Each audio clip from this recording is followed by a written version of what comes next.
Om.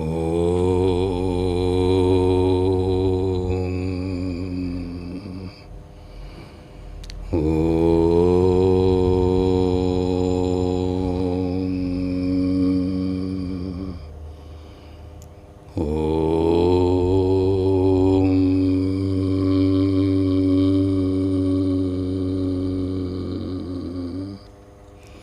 As a boy of 10, even by then I was a witness to a few incidents that happened in our own home. Incidents with these astral connections. I will mention just one incident, and I mean to stop this topic with that. We were sleeping usually in a hall. We, the children of the house, in one half of the hall, and my stepfather on the other half of the hall. And there was a passage in between leading to the rooms inside. And my mother used to sleep in the room just behind this hall, and the door was closed. One early morning, we the children were still sleeping, but my stepfather woke up and he sat on the bed, cot, thinking of getting out. In the twilight of that hour, he saw 3 people getting into the hall and walking towards the room where my mother slept. My stepfather sort of shouted, "Who is that?" And the 3 people disappeared, simply vanished. He could clearly make out, he said, that one was my father, another my mother's younger brother, and the third a cousin brother who died at the age of 16. My mother's brother, he too dead, was having a torchlight lit and turned towards his chest, holding on to his chest. A torchlight was a rarity at that time, just introduced in our country, and the torch was buried along with him when he died. So it was clear that people who passed away will meet if they want. That story ends there. But in the midst of a course in Osho Center, north of Delhi, Osho Shailendra Ji, in answer to a question asked by somebody, asserted that people dead and gone will not meet each other. No possibility, he asserted. After that session, I sent a note to him, the teacher at the Osho Center, one out of the three major gurus there. And in the note I said I want to meet him alone. He read the letter and addressed me telling, "Oh, you can speak right now." But I refrained. If I start speaking my truth, it will be an insult and it will injure him in front of 108 people. So I insisted for a meeting alone. Then he invited me to join him in his morning walk. I went with him in the morning, sitting on the parapets of some pump house in a paddy field. I took position near him, and first I said, "I want to hug you." This I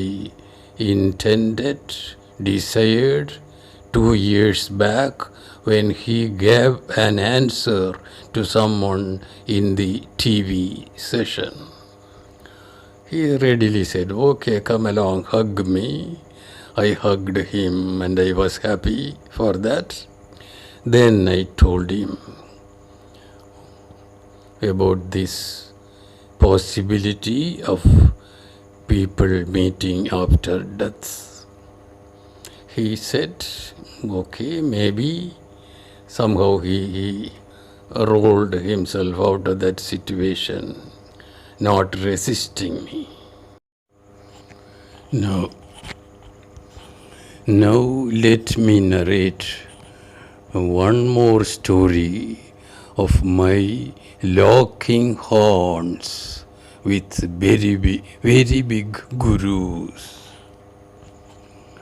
There is a sect, SCCT sect, that originated in Gujarat. Now I don't remember the name of the founder of this sect. He claimed to be a realized personality, and he had left 2 of his major disciples to take that message forward. The elder is a lady, Neeru Ma. She is a super brilliant psychological analyst, and in huge congregations she analyzes the problems of her worshippers and brilliantly suggests solutions. I adore her. And a little younger to her is one Deepak Bhai Patel. These people have so many centers all over the world. This Deepak Bhai Patel, a super guru, so-called, and he claims that he is taking people, issuing into knowledge, jnanam, self-knowledge in congregations and singly also. Once when he came to Bangalore, since it was somewhat closer to my location, I was very eager to go and attend his program, and I was eager to find out how close to reality he comes, how does he distribute knowledge, that is self-knowledge, liberation, mukti.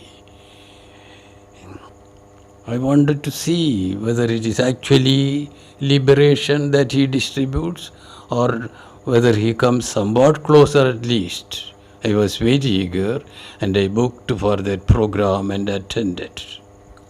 As usual, there were about 2,000 people attending. But I was disappointed at the end.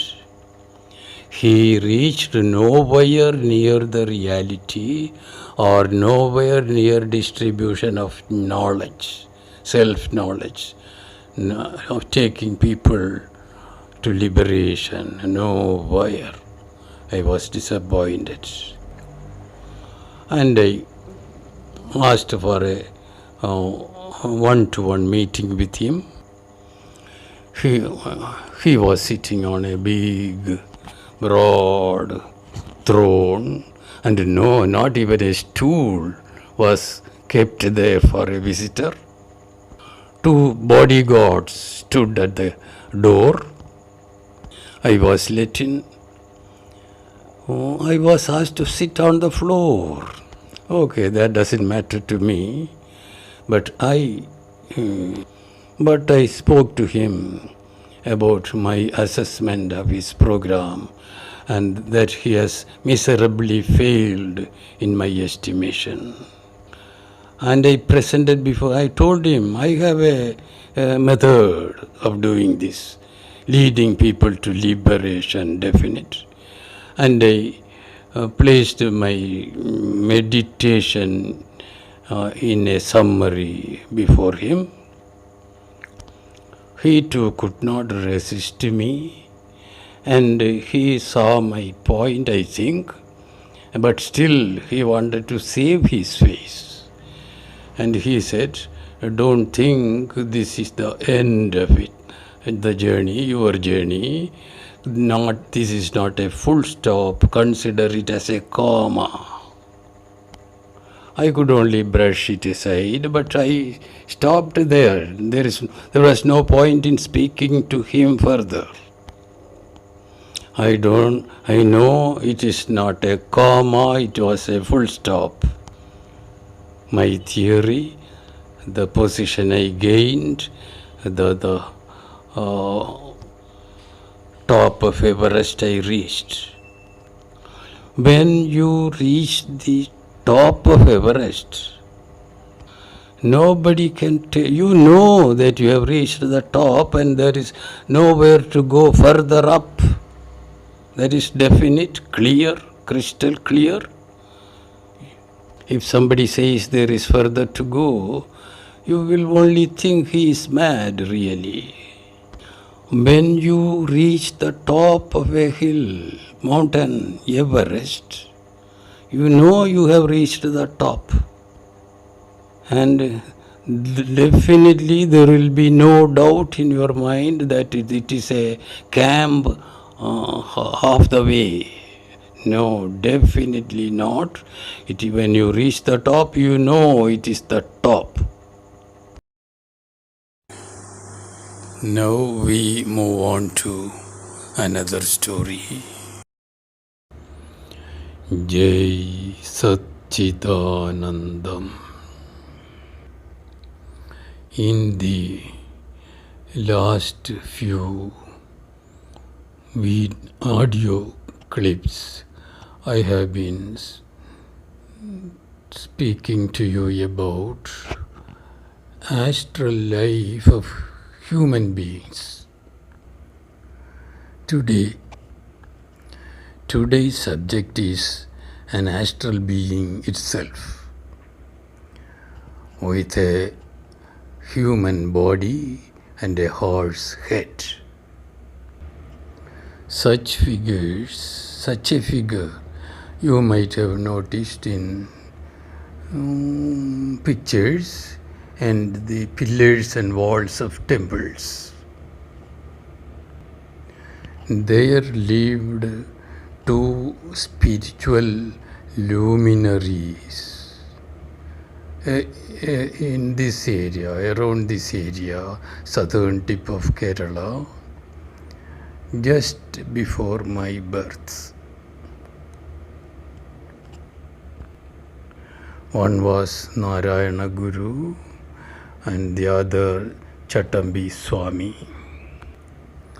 Narayana Guru died 10 years before my birth, and Chattambi Swami died 14 years before my birth. So, the stories about them were very much live and fresh in this area when I was a child. There is a lake some 5-6 kilometers south of Trivandrum, and there used to be a small island in the lake with a temple on it. These two men, Chattambi Swami and Narayana Guru, used to go there in some moonlit nights, hiring a canoe, water vessel, and with its paddler. One day, the man of the canoe